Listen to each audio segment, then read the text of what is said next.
মজলিসের মধ্যে এমন কোন নেককার মা বাবা, নেককার সন্তান আছে কিনা আমি জানি না। প্রকাশ্যে হাজার হাজার মানুষের সামনে যিনি দাঁড়িয়ে ওয়াদা করবে, হুজুর আল্লাহর নবী মিলাদকে সাক্ষী করলাম, আজকে মাহফিলকে সাক্ষী করে ওয়াদা করলাম, জীবনে যতদিন আর হায়াত পাবো আমি কোনোদিন নামাজ ছাড়বো না, এমন ওয়াদা করবে। এমন করো ভাই বাবা আছে কিনা আমি জানি না। এই মজলিসে এমন কাউকে কি পাবো না যে ওয়াদা করতে পারবেন আমি জীবন আজকে থেকে ওয়াদা করলাম আমার নবী, যেই নবী কিয়ামতের ময়দানে মা যখন আমার সাহারা হবে না, বাবা যখন আমার সাহারা হবে না, যে বন্ধুর জন্য জীবন বাজি রেখে সবকিছু সামলাচ্ছি সেই বন্ধু সাহারা হবে না। এমনকি যে মা 10 দিন 10 মাস 10 দিন গর্ভে ধারণ করে লালন করে পালন করে বুকের দুধ পান করিয়ে আমাদেরকে বড় করে আস্তে আস্তে করে হামাগুড়ি দিয়ে আমাদেরকে হাঁটা চলা শিখিয়েছেন, সেই মা পর্যন্ত ওই দিন আমার আপনার আপন হবে না। যেই দিন সেই দিন আমার মা পর্যন্ত বাবা পর্যন্ত আপন হবে না, সেই দিন একমাত্র রহমতুল লিল আলামিন নবী আমার জন্য আপনার জন্য আমরা যেন জাহান্নামে না গিয়ে জান্নাতি হই, সেই জন্য যেই নবী আমার আপনার জন্য শাফাতের জন্য দৌড়াতে থাকবেন, সেই নবীর মাহফিলে বসে এমন কোন বাবা, এমন কোন ভাই, এমন কোন বন্ধু কি পাবো না যেই বাবা, যেই ভাই, যেই বন্ধু ওয়াদা করতে পারবেন, হুজুর আমি আল্লাহকে সাক্ষী করে, মসজিদকে সাক্ষী করে, আমার নবীর মিলাদকে সাক্ষী করে ওয়াদা করছি আজকে থেকে জীবনে যতদিন হায়াত আছে, যতদিন আমার হায়াত আছে, জানি না কখন কোথায় কিভাবে ইন্তেকাল হয়ে যাবে, কোথায় মারা যাব, ইমানদার অবস্থায় না বেঈমান অবস্থায়, ভালো অবস্থায় না খারাপ অবস্থায়, নামাজ অবস্থায় না বেনামাজ অবস্থায়, কিভাবে মারা যাবো জানি না। ওয়াদা করছি আজকের এই মিলাদ থেকে ওয়াদা করলাম জীবনে কোনোদিন নামাজ ছাড়বো না। এইরকম কোন ভাই, কোন বাবাকে আমরা আজকের এই মাহফিলে পাবো না। আমরা ভাই একজন হাত তুলেছেন, হাত নারে তাকবীর। আমি আপনাদেরকে একটু দাঁড়াতে অনুরোধ করবো, যার শুধু যারা হাত তুলেছে আমি লজ্জা দিচ্ছি। নারে গৌসিয়া জশ্নে জুলুসে ঈদে মিলাদুন নবী। আমার অনেক বাচ্চা যারা দাঁড়িয়েছে, আল্লাহ আমার এই বাবাদের ভাইদের হায়াতে ইজ্জতে রিজিকে অপুরন্ত অপুরন্ত বরকত দান করুন, আমিন বলেন। আপনারা ওয়াদাটা আমার সাথে নাও, আল্লাহর সাথে ওয়াদা করেছেন। যদিও ভাই এখানে সবাই বেশার নামাজ সবাই পড়ে, কিন্তু 5 ওয়াক্ত নামাজ যারা পড়বে বলে ওয়াদা করেছে, তিনি কে বললেন, ও ভাই আমার জীবনে আমি এত বেশি অপরাধ করেছি, আমার জীবনে আমি 99 জন মানুষকে খুন করেছি, হত্যা করেছি, আমার জন্য তওবা করার কোনো সুযোগ আছে কিনা বলো। ওই ব্যক্তির কাছে শরীয়তের কোনো ইলম ছিল না, জ্ঞান ছিল না।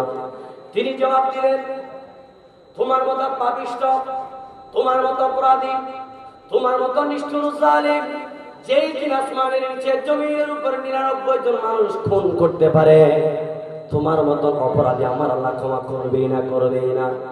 এই কথা যখন বললেন তিনি রাগান্বিত হয়ে ওই ব্যক্তিকেও খুন করে সেঞ্চুরি পার করে দিয়েছে। বলেন নাউজুবিল্লাহ। 100 জন ফিল আপ করার পরে তার অনুশোচনা কাজ শুরু হয়েছে। তিনি ক্ষান্ত থাকেন না, তিনি রওনা হয়ে গেলেন, কোন নেককার মানুষের সন্ধানে বের হয়ে গেলেন। তিনি খুঁজতে খুঁজতে একজন আল্লাহওয়ালা মানুষের সন্ধান পেলেন। তিনি সেই মানুষটার সুপুর্দ হলেন। সেই মানুষটার কাছে গিয়ে বলেন, হুজুর আমি জীবনে 99টা মানুষ খুন করবার পর একজন মানুষের কাছে গিয়েছিলাম, আমার তওবা করার সুযোগ আছে কিনা জানতে। ওই ব্যক্তি আমাকে তওবা করার সুযোগ নাই বলে জবাব দেওয়ার কারণে ওই ব্যক্তিকে আমি খুন করে 100 করে সেঞ্চুরি করেছি। হুজুর এবার আপনার কাছে ফতোয়া চাই, আপনার কাছে জানতে চাই আমার মতো গুনাহগার আমার আল্লাহ মাফ করবে কিনা, আমার পাপ মাফ হবে কিনা জানতে চাই।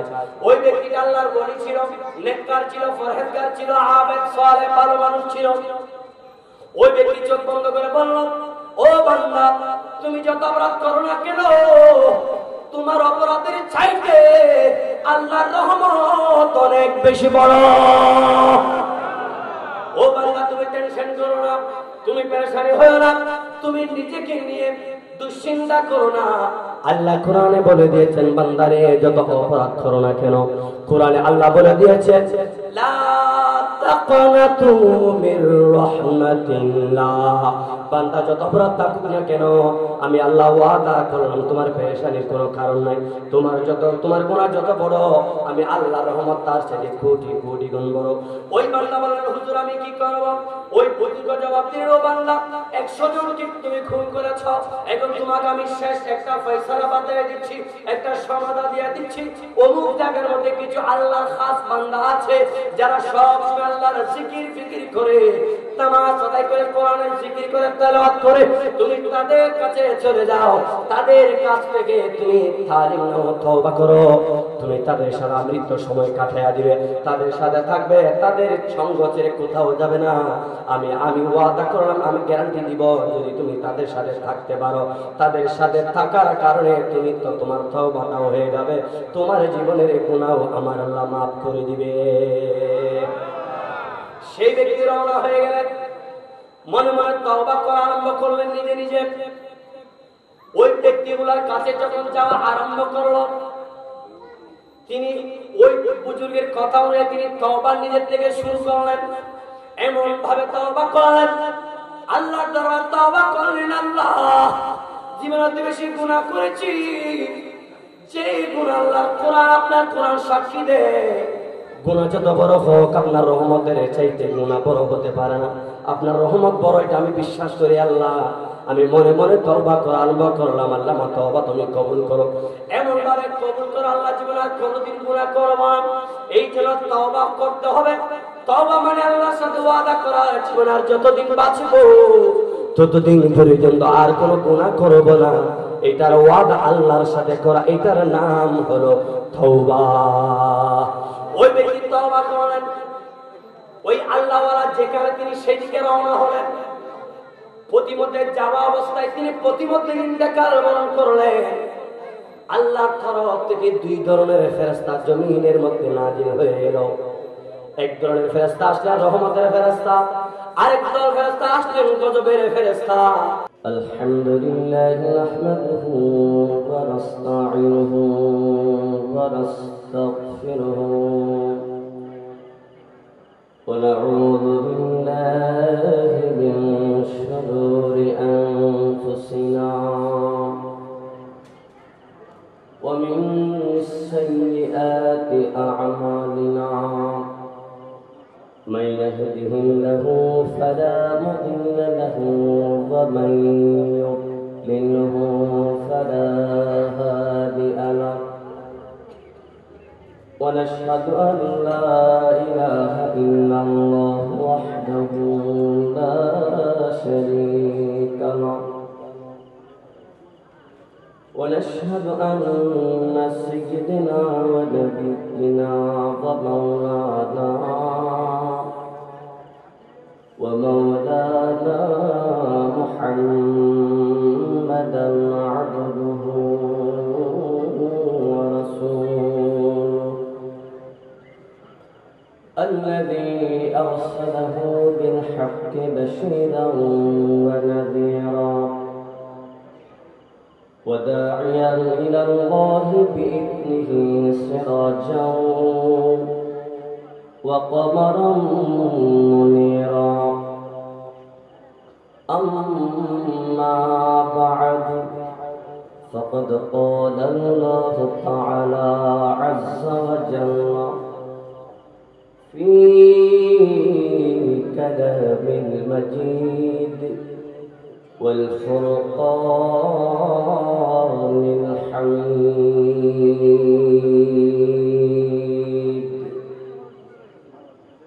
সবাই একটু মোহাম্মতের জবানগুলোকে নাড়িয়ে আমার সাথে সাথে পড়েন তো দেখি। আউযু বিল্লাহি মিনাশ শাইতানির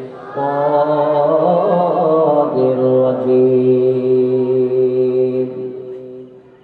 বিসমিল্লাহির রাহমানির রাহিম।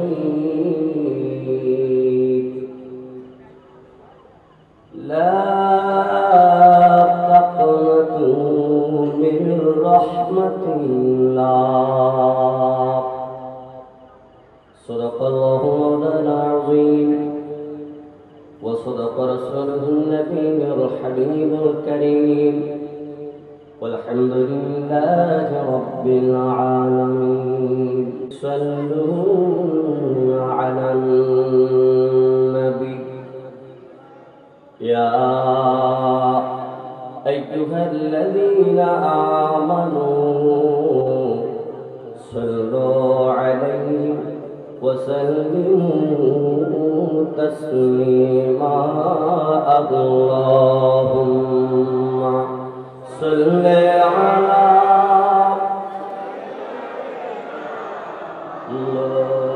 مولانا محمد وعلى آل سيدنا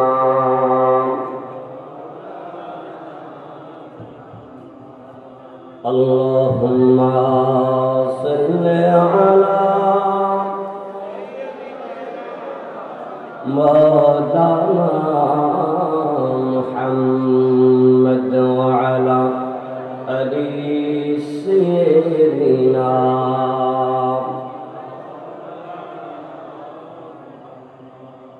রাতের আধারে যারা সিজদাতে রয় দু চোখের অশ্রুতে নদী যেন বয় ছলনার হাত ছানি যতই আসু পেছনে ফিরেও তাকায় না আল্লাহুম্মা সাল্লি আলা আর মোহাম্মদে সবাই একসাথে مولانا محمد وعلى آل سيدنا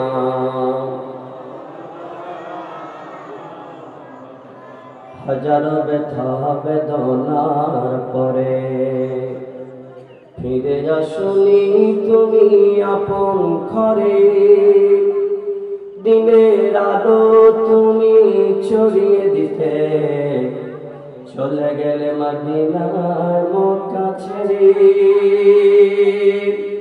হে রাসূল আপনাকে ভুলি মোরা কেমন করে হে রাসূল আপনাকে ভুলি মোরা কেমন করে বলেন না হে রাসূল আপনাকে ভুলি মোরা কেমন করে হাজারো ব্যথা বেদনার পরে ফিরে আসুনি তুমি আপন ঘরে দিনের আলো তুমি ছড়িয়ে দিতে চলে গেলে মদিনায় মক্কা ছেড়ে হে রাসূল আপনাকে ভুলি মোরা কেমন করে আল্লাহুম্মা সাল্লি আলা مولانا محمد وعلى آل سيدنا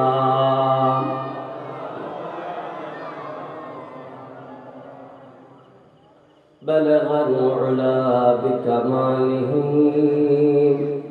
كشف الدجى بجماله حسنت جميع خصاله صلوا عليه وآله إن التيارح الصبا يوما إلى أرض الحرام بلغ السلام رودة فيها النبي المحترم بلغ العلا بكماله كشف الدجى بجماله حسنت جميع خصاله صلوا عليه وآله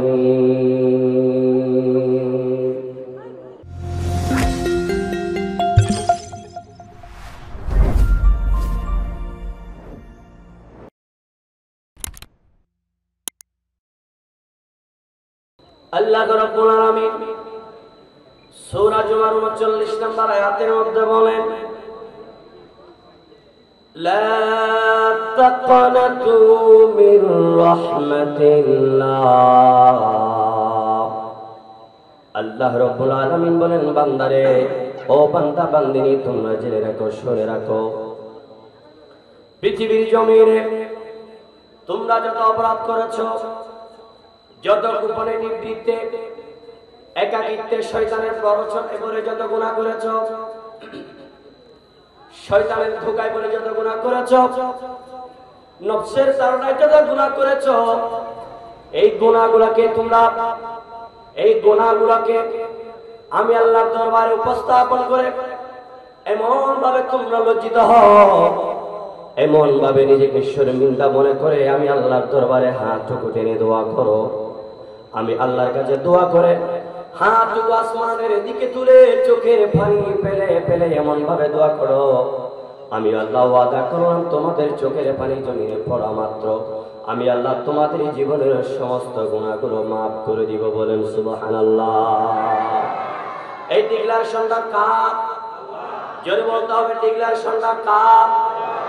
সবাই একসাথে বলেন, ডিক্লারেশনটা কার? আমাদের জীবনে গুনাহ আছে না নাই? এমন কোন বান্দা বান্দির বলতে পারবে আমার জীবনে গুনাহ নাই? ঠিক না বেঠিক? পৃথিবীর জমিনে এমন কোন বান্দা নাই যার জীবনে গুনাহ নাই, এটা কেউ বলতে পারবে? প্রতিটা বান্দা বান্দির জীবনে বড় ছোট মাঝারি গোপনে প্রকাশ্যে ইচ্ছায় অনিচ্ছায় গুনাহ আছে না নাই? বলেন। আল্লাহর বান্দারে, তোমার জীবনে গোপনে প্রকাশ্যে ইচ্ছায় অনিচ্ছায় যেখানে যত গুনাহ হয়েছে, ওই গুনাহগুলোকে আমি আল্লাহর দরবারে মনভাবে উপস্থাপন করো। ও বান্দা, তুমি এমন এমন জায়গায় গুনাহ করেছো, তোমার গুনার কথা কেউ জানে না, গুনার কথাগুলো জানে কে? এমন এমন জায়গায় গুনাহ করেছি, মা জানে না গুনার কথা, আমার গুনার কথা বাবা জানে না, আমার গুনার কথা পরিবার পরিজন জানে না, আমার গুনার কথা জানে জবান করে বলুন তিনি কে? আল্লাহ বান্দা, এমন এমন জায়গায় গুনাহ করেছো কেউ জানে না, আমি আল্লাহ জানি। ও বান্দা, এই গুনাহ যদি তুমি মাফ করাতে চাও, নামাজের সিজদায় লুটে পড়ো তুমি বান্দা, আমি আল্লাহ ওয়াদা করলাম তুমি সিজদায় পড়ে যদি কান্না করে চোখের পানি ফেলতে পারো, আমি আল্লাহ ওয়াদা করলাম তোমাদের জীবনের সমস্ত গুনাহগুলো আমি আল্লাহ মাফ করে দিব। আল্লাহ বলেন, বান্দা, তোমাদের জীবনের গুনার পরিমাণ যত, আমি আল্লাহর রহমতের পরিমাণ তার চাইতে কোটি কোটি গুণ বড়। বলেন সুবহানাল্লাহ। আল্লাহ আমাদের গুনার চাইতে আল্লাহর রহমতের পরিমাণ বড়, এই ওয়াদা কার? যদি বলেন না কার? একজন বান্দা ইব্রাহিম বিন আদহামের কাছে আসলেন, বললেন, হুজুর, পৃথিবীর জমিনের মধ্যে আমি এমন এক নালায়েক বান্দা, আমি এখনো গুনাহ ছাড়তে পারি না, হুজুর আমি কি করব, আমাকে একটা পরামর্শ দেন। ইব্রাহিম বিন আদহাম বললেন, বান্দা, তুমি যদি গুনাহ ছাড়তে না পারো, তোমাকে একটা পরামর্শ দেই। ও বান্দা, এমন এক জায়গায় চলে যাও যে জায়গার মধ্যে গুনাহ করবে কিন্তু আল্লাহ দেখবে না। আমার বাবারা ভাইরা বলেন তো, পৃথিবীর জমিনের মধ্যে এমন কোন জায়গা আছে নাকি যেই জায়গার মধ্যে গুনাহ করব কিন্তু আমার আল্লাহ দেখবে না? এমন কোন জায়গা আল্লাহর সৃষ্টি জগতের মধ্যে আছে নাকি? জবান করে বলেন, আছে নাকি? এমন কোন জায়গা নাই। ইব্রাহিম বিন আদহাম বললেন, বান্দা, যদি গুনাহ ছাড়তে না পারো, এমন একটা জায়গায় চলে যাও যেই জায়গায় গুনাহ করবা কিন্তু আল্লাহ দেখবে না। ও আমার বাবারা, বন্ধুরা, এমন কোন জায়গা নাই যে জায়গার মধ্যে গুনাহ করব, অপরাধ করব কিন্তু আল্লাহ দেখবে না। এমন কোন জায়গা আল্লাহর জমিনের মধ্যে নাই। কথা বলেন ঠিক না বেঠিক? ইব্রাহিম বিন আদহাম বললেন, বান্দা, যদি গুনাহ ছাড়তে না পারো, এমন জায়গায় চলে যাও যে জায়গার মধ্যে গুনাহ করবা আল্লাহ দেখবে না, শুনবে না। আবার বলেন, বান্দা, সেই বান্দা জবাব দিলেন, হুজুর, এমন কোন আল্লাহ নজরের পরিধি এমন কোন পরিধি নাই যে জায়গার মধ্যে গুনাহ করব কিন্তু আল্লাহ দেখবে না। এমন কোন সৃষ্টি জগতের মধ্যে কোন জায়গা নাই। ইব্রাহিম বিন আদহাম বললেন, তাহলে গুনাহ ছেড়ে দাও। আবার বললেন, ও বান্দা, যে খোদার নিয়ামত খেয়ে তুমি গুনার কাজে লিপ্ত আছো, যেই খোদার রিজিক খেয়ে তুমি দৈনন্দিন জীবনে কাজকর্মগুলো সম্পাদন করো, যেই মালিকের রিজিকে আমরা বেঁচে আছি সেই মালিকের রিজিক খাওয়া বন্ধ করে দাও। হয়তো রিজিক বন্ধ করে দাও, না হয় গুনাহ করাটা ছেড়ে দাও। তুমি রিজিক বন্ধ করতে পারবা কিনা জবাব দাও। সেই বান্দারা বললেন, হুজুর পৃথিবীর জমিনের মধ্যে এমন কোন প্রাণী আল্লাহ রাখেন নাই যার রিজিকের দায়িত্ব আল্লাহ নেই নাই। জোরে বলেন সুবহানাল্লাহ। ওয়া মা মিন দাব্বাতিন ফিল আরদি ইল্লা আলাল্লাহি রিজকুহা।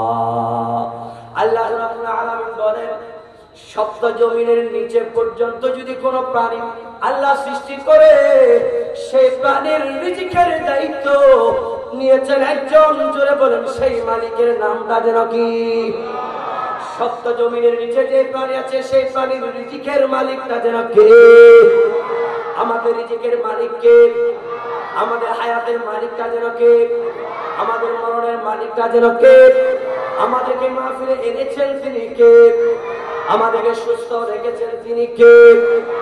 সেই মালিকের রিজিক যদি খাওয়া বন্ধ করে দেয়, সেই মালিক যদি আমাদেরকে রিজিক দেওয়া একটা সেকেন্ডের জন্য বন্ধ করে দেয়, আমি খোদার কসম করে বলতে পারি পৃথিবীর কোন প্রাণী আল্লাহর রহমত ছাড়া একটা সেকেন্ড বাঁচতে পারবে না। কথা বলেন ঠিক না বেঠিক? এই যে রহমতের বাতাসগুলো বাড়ি দামেগুলো বইছে, এগুলো আল্লাহর রহমত কিনা? কথা বলেন আল্লাহর রহমত কিনা? আমাদের চারপাশে গাছপালা নদী নালা আছে না নাই? এই সবগুলো আমাদের জন্য রহমত কিনা? আমাদের জন্য মা বাবা আমাদের জন্য রহমত কিনা? কথা বলেন না কিনা? রহমত কিনা? আল্লাহ সৃষ্টি জগতের মধ্যে সব কিছু রহমত, কিন্তু সমস্ত রহমতের মধ্যে শ্রেষ্ঠতম একটা রহমত স্পেশাল আল্লাহ কোরআনে ডিক্লারেশন করে আমাদের জন্য পাঠাইলেন। সেই রহমতের নাম আমরা সবাই একসাথে জবান করে বলবো। বলেন, ওয়া মা আরসালনাকা ইল্লা রাহমাতাল লিল আলামিন। জোরে জোরে বলেন সুবহানাল্লাহ। আল্লাহ রাব্বুল আলামিন বলেন, আমার বান্দা পৃথিবীর জমিনের মধ্যে মা বাবা রহমত, গাছপালা রহমত, নদী এই সব কিছু আমাদের জন্য রহমত। আসমান আমাদের জন্য রহমত, তারকারাজ আমাদের জন্য রহমত, সূর্য আমাদের জন্য রহমত, আসমানের চাঁদ আমাদের জন্য রহমত, তারকা আমাদের জন্য রহমত, সমস্ত নবী আমাদের জন্য রহমত, বৃষ্টি আমাদের জন্য রহমত, রৌদ্র আমাদের জন্য রহমত, মা বাবা আমাদের জন্য রহমত, এই দোকানপাট আমাদের জন্য রহমত, গাড়িগুলো আমাদের জন্য রহমত, সৃষ্টি জগতের সব কিছু আমাদের জন্য রহমত। কথা বলেন ঠিক না বেঠিক? এই সব কিছু রহমত হবার পরও আল্লাহ কোন রহমতের বেলায় কোরআনের আয়াত দেন না স্পেশাল ভাবে। আমার নবী রহমতুল লিল আলামিন নবীর জন্য আল্লাহ স্পেশাল করে কোরআনে কারীমের আয়াত দিয়ে বুঝিয়ে দিলেন, বান্দারে সমস্ত রহমত তো আছে, সমস্ত রহমতের মধ্যে শ্রেষ্ঠতম একটা রহমত আমি উম্মতে মুহাম্মাদের জন্য দিচ্ছি, যে রহমতুল লিল আলামিনের নাম হলো রহমাতুল লিল। আল্লাহ নিজের জন্য বেছে নিয়েছেন আলহামদুলিল্লাহি রাব্বিল আলামিন। আরে বন্ধু নবীর জন্য বেছে নিয়েছেন ওয়া মা আরসালনাকা ইল্লা রাহমাতাল লিল আলামিন। এই নামটা কে রেখেছে? জোরে বলেন, নামটা রেখেছেন কে? সম্প্রতি 2 দিন আগে একটা মিডিয়ার মধ্যে শুনলাম, আমার আগের বক্তা বলল, এক বক্তা ওয়াজের মঞ্চে বলেছে বিগত 16-17 বছর নাকি কোন একটা জায়গায় আজান হয় নাই। নাউজুবিল্লাহ বলবেন না? খোদার কসম পৃথিবীর জমিনের মধ্যে একটা সেকেন্ডের জন্য আজান বন্ধ নাই। বলেন এই আজান জারি রেখেছেন তিনি কে? যেদিন পৃথিবীর জমিন থেকে একটা সেকেন্ডের জন্য আজান বন্ধ হয়ে যাবে, ওই দিন আমার আল্লাহ কিয়ামত ঘটাই ফেলবে। কথা বলে ঠিক না বেঠিক? একটা সেকেন্ডের জন্য আজান বন্ধ নাই। ওই আজানের মধ্যে আল্লাহর নাম আছে না নাই? যদি বলেন আজানের মধ্যে আল্লাহর নাম আছে না নাই? ওই নামের পাশে আল্লাহর নামের সাথে আমার নবীর নাম আছে না নাই? ওই নবী আমাদের জন্য রহমত কিনা? এই কথা আমাদের না আল্লাহ নিজের জন্য দিয়েছে, নিজের জন্য বাছাই করে নিয়েছে রব্বিল, আর বন্ধুর জন্য নিয়েছে রাহমাতাল লিল। ইয়া রাসূলুল্লাহ, আমি আপনাকে রহমত হিসেবে পাঠাইলাম। ও আল্লাহ, রহমত কারা কারা পাবে? আল্লাহর কোরআন বলে, আমি পৃথিবীর সমস্ত মানুষের জন্য রহমত হিসেবে পাঠাইলাম, শুধু জমিনের উপরে যারা আছে তাদের জন্য রহমত নয়। চার মাযহাবের একজন ইমাম আহমদ ইবনে হাম্বল রাদিয়াল্লাহু আনহু বলেন, আল্লাহর নবীর শান বর্ণনা করতে গেলাম আহমদ ইবনে হাম্বল বলেন, ইয়া রাসূলুল্লাহ, হায়াতি খায়রুল লাকুম ওয়া মামাতি খায়রুল লাকুম। ইয়া রাসূলুল্লাহ, আপনার শানে আল্লাহ আয়াত নাযিল করেছেন, ওয়া মা আরসালনাকা ইল্লা রাহমাতাল লিল আলামিন বলে কোরআনের আয়াত নাযিল করেছে। ইয়া রাসূলুল্লাহ, পৃথিবীর জমিনে এখন যারা জীবদ্দশায় জীবিত আছে, আপনি তাদের জন্য যেমনি ভাবে রহমত, শুধু তা নয়, জমিনের নিচে 3.5 হাত মাটির নিচে, প্রথম আসমানের নিচে থেকে আরম্ভ করে প্রথম জমিনের নিচ থেকে আরম্ভ করে সপ্ত জমিনের নিচে পর্যন্ত, একেবারে তাহাতুস সারা পর্যন্ত যত সৃষ্টি আমার আল্লাহ করেছেন, যত সৃষ্টি আল্লাহর জমিনের মধ্যে আল্লাহ রেখেছেন, যত প্রাণী আছে, সমস্ত প্রাণীর জন্য আমার আল্লাহ আমার নবীকে রহমত হিসেবে পাঠিয়েছে। শুধু আমার নবী জমিনের উপরিভাগের যারা আছেন তাদের জন্য রহমত, এটা নয়, জমিনের নিচেও যারা আছে তাদের জন্য আমার নবী রহমত বলে ডিক্লারেশন করেছেন। তিনি কে? জোরে বলেন না, তিনি কে? এই জন্য আহমদ ইবনে হাম্বল বলে, হায়াতি খায়রুল লাকুম। ইয়া রাসূলুল্লাহ, দুনিয়ার জমিনের মধ্যে যারা জীবিত আছে তাদের জন্য আপনি যেমনি ভাবে রহমত, দুনিয়ার জমিনের নিচে যারা আছে আপনি তাদের জন্য একই ভাবে করে রহমত। বলেন না সুবহানাল্লাহ। এই জন্য অনেক মানুষ বলে, আল্লাহ নবী তো দুনিয়া থেকে মারা গিয়েছেন, ইন্তেকাল বরণ করেছে, আল্লাহ নবী আপন রওজে জীবিত নাই। এই কথা অনেকে বলে কি বলে না? জোরে বলেন, বলে কি বলে না? আপনারা ফতোয়াতে আল্লাহ নবী জিন্দা না মুর্দা? জিন্দা না মুর্দা? জোরে বলতে হবে, আল্লাহ নবী জিন্দা না মুর্দা? আল্লাহ নবী হায়াতুন নবী, কোনো সন্দেহ আছে নাকি? আল্লাহ নবী হায়াতুন নবী করে আপন রওজা মুবারকের মধ্যে রেখেছেন। তিনি কে? আল্লাহ নবী যদি ইন্তেকাল বরণ করে কিছুক্ষণের জন্য আল্লাহর নবী পৃথিবীর জমিন থেকে ইন্তেকাল বরণ করেছেন। আল্লাহর কোরআন বলে, ইন্নাকা মাইয়িতুন ওয়া ইন্নাকুম মাইয়িতুন।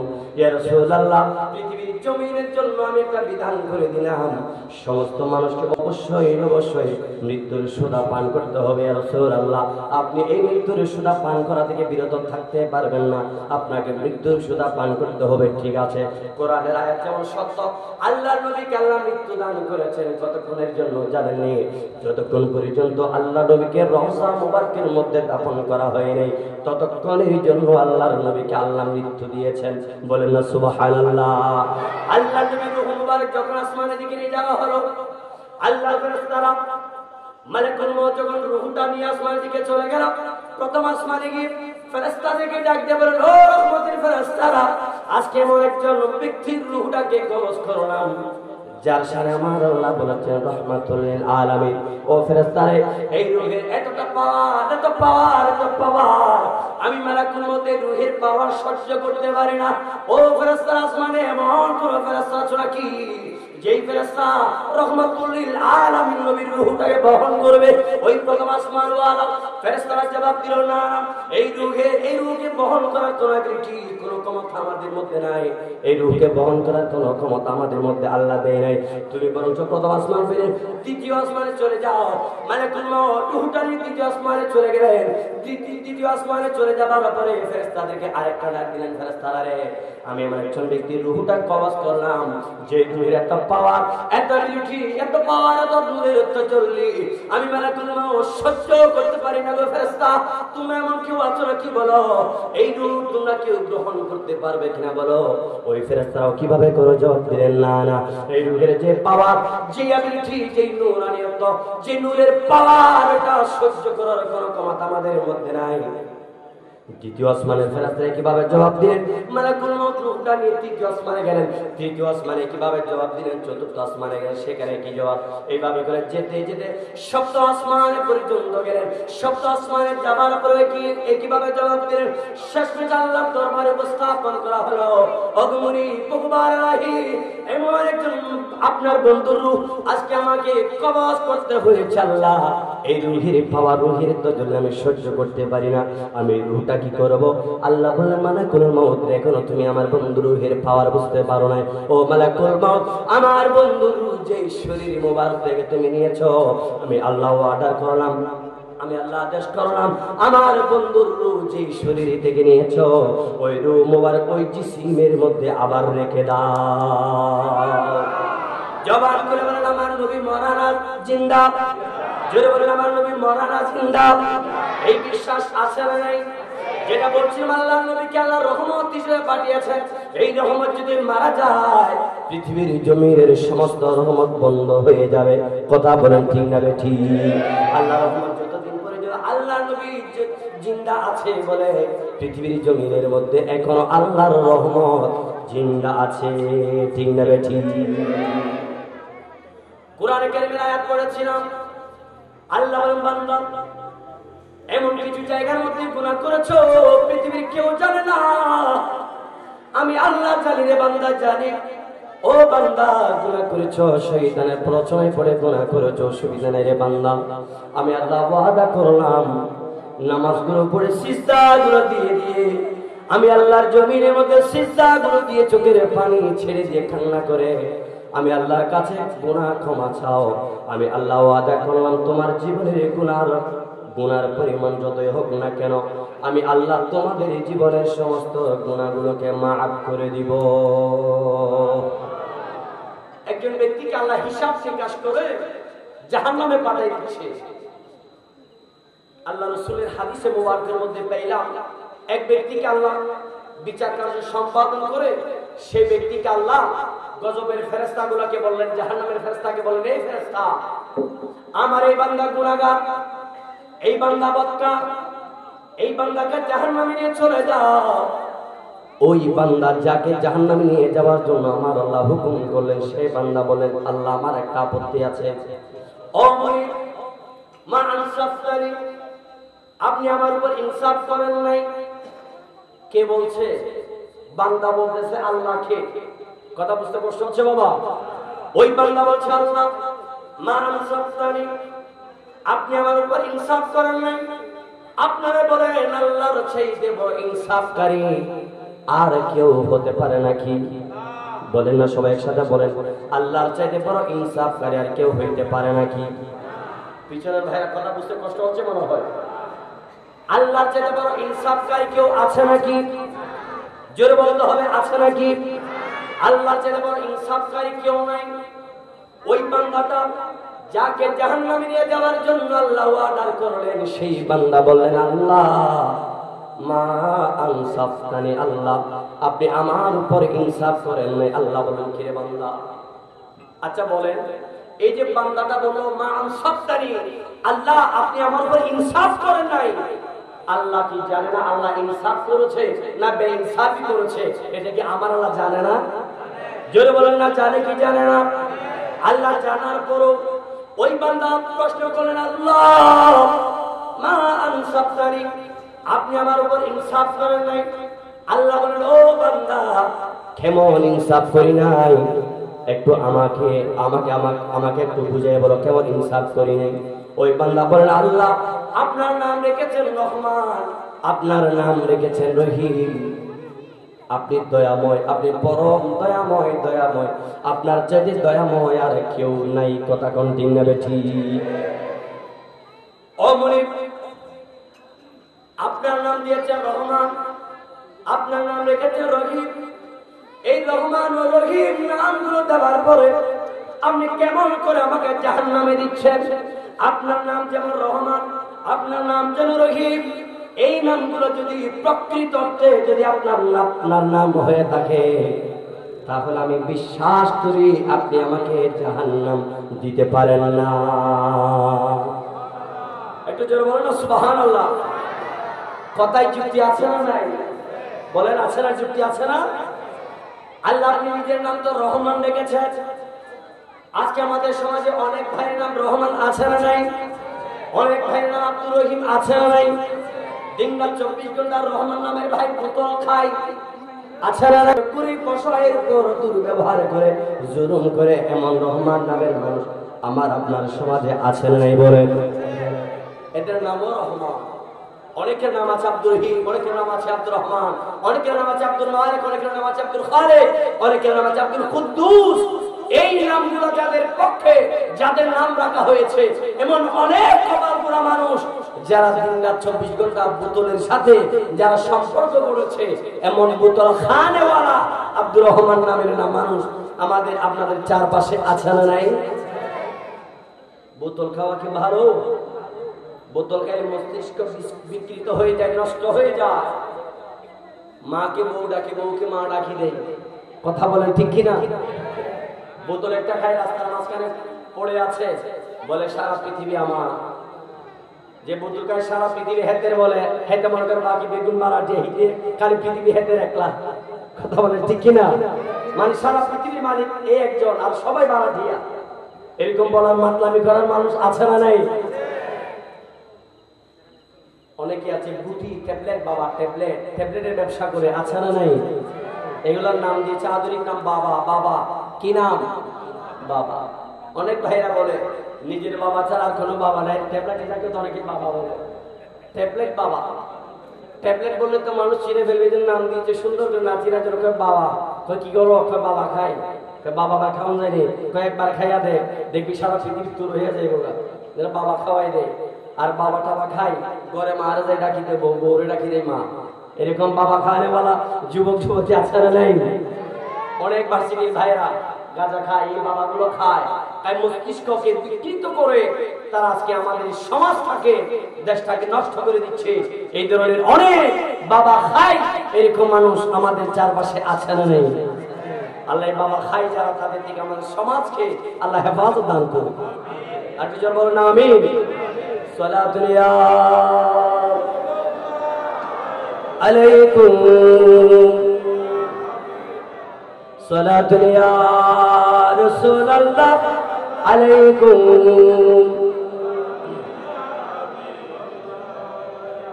আল্লাহ আমাদের এই মাহফিলের সাদাকায়, এই যতবার দুরূদ মুস্তাফা পড়ছি এগুলোর সাদাকায় আল্লাহ আমাদের জীবনের গুনাহগুলোকে মাফ করে দিন। আরেকজন বলেন আমিন। আজকের এই মাহফিলের সামিয়ানা নিচে আমরা যারা বসে মনে করছি এই মাহফিলে আমরা কিছু করে বসলাম আসলাম গেলাম না, এই মাহফিলে আমাদের জীবনে গুনাহ মাফ করার একটা স্টেশন। কথা বলেন ঠিক না ঠিক? এটা শুধু গাড়ি স্টেশন এমন নয়, এটা শুধু উন্নয়ন কর্পোরেশনের স্টেশন নয়। আজকের জন্য এই ময়দান, এই মাহফিল, এই সামিয়ানা আমাদের জীবনে অসংখ্য গণিত গুনাহ সংগঠিত হয়ে যাওয়া, এই গুনাহগুলো মাফ করার একটা বৃহত্তম স্টেশন। কথা বলেন ঠিক না ঠিক? আল্লাহ এই মাহফিলের সাদাকায় আমাদের জীবনের গুনাহ আল্লাহ মাফ করে দিন। কোথায় ছিলাম মনে আছে? বলেন তো, কে একজন বলতো কোথায় ছিলাম? তার মানে আপনার ওয়াজে মনোযোগী নেই। একজন ব্যক্তি বলছেন আল্লাহ আপনার নাম রেখেছেন রহমান রহিম, অথচ আপনি রহমান দাবি করছেন আর আমাকে আপনি জাহান্নামে পাঠাচ্ছেন। ও এখানে আমার উস্তাদ বলছে যারা বাইরে এবং যারা বাইরে দাঁড়িয়ে আছেন এবং যারা গেটের বাইরে আছে গেটটা বন্ধ করে দিবে। যাওয়ার সময় আবার করে দিবে, অসুবিধা নেই, কিন্তু আপাতত বন্ধ রাখবে। আপনারা যারা বাইরে আছেন একটু মেহেরবানি করে যদি সামনে চলে আসেন। মানুষ আলহামদুলিল্লাহ আমাদের সামিয়ানা ইতিপূর্বে ভরপুর ছিল, আরো কিছু ভাইয়ের বাবার আসছে আলহামদুলিল্লাহ, হয়তো আরো কিছু আসবে। বিশেষ করে অনেকে দাঁড়িয়েছেন যখন বলে ইয়া নবী সালাম আলাইকা বলবে আমরা তখন ঢুকবো। এখন তো একটু কষ্ট, যখন তাবারক একটু গরম ঠাট্টা গরম বিরিয়ানি যখন হবে তখন ঢুকে যাবো, ওই আশায় অনেকেই আছে। যাই হোক আমি অনুরোধ জানাবো টাটকা টাটকা বিরিয়ানি তো অবশ্যই আছে, সকলকেই দেওয়া হবে। তবু যারা বাইরে দাঁড়িয়েছেন অনুরোধ জানাবো কিছুক্ষণ, আর সব মিলে 20 থেকে 30 মিনিট, আর বেশি কষ্ট দিব না। যারা দাঁড়িয়ে আছেন বাইরে হয়তো ঘোরাফেরা করছেন, আমাদের সামিয়ানার নিচে আসুন। আমাদের এই মাহফিলকে সৌন্দর্য করার দায়িত্ব আমাদের সকলের। একটু দৃশ্য আল্লাহুম্মা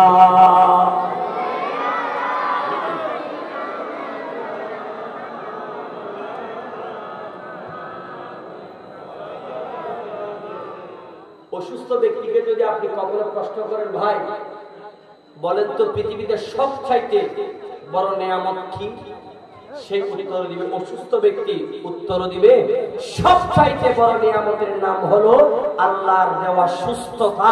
একটু জোরে বলবেন না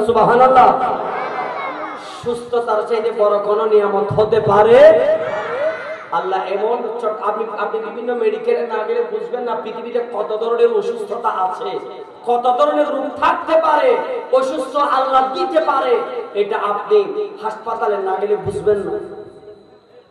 আল্লাহ নবী বলেছেন, আমার উম্মত জীবনকে যদি উপভোগ করতে চাও, জীবনের মানে যদি বুঝতে চাও, জীবনটা কি সেটা যদি তুমি অনুধাবন করতে চাও, বুঝতে চাও, এক নম্বরে কবরস্থানগুলো তুমি সফর করবা, মানে কবরস্থানের জিয়ারত করবা। আপনাদের এখানে কবর জিয়ারত আছে না নেই? কবরের জিয়ারত আছে না নেই? কেমন পর্যন্ত চলবে কি চলবে না? আল্লাহ নবী বলেন, ও আমার সাহাবী, এক সময় আমি কবর জিয়ারতকে আমি নিষিদ্ধ করে দিয়েছিলাম, এখন আমি আবার অনুমতি দিলাম তোমরা কবরের জিয়ারত করবা।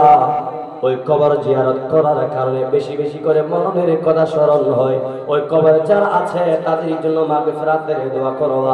আল্লাহ নবী বলেন, আমার বান্দা বান্দিরা, জীবনের তিনটা জায়গা অন্তত পক্ষে কম করে হলো তিনটা জায়গাকে সফর করবা। এক নাম্বার হলো কবরস্থান, ওই কবরস্থানগুলো সফর করে দিতে হবে।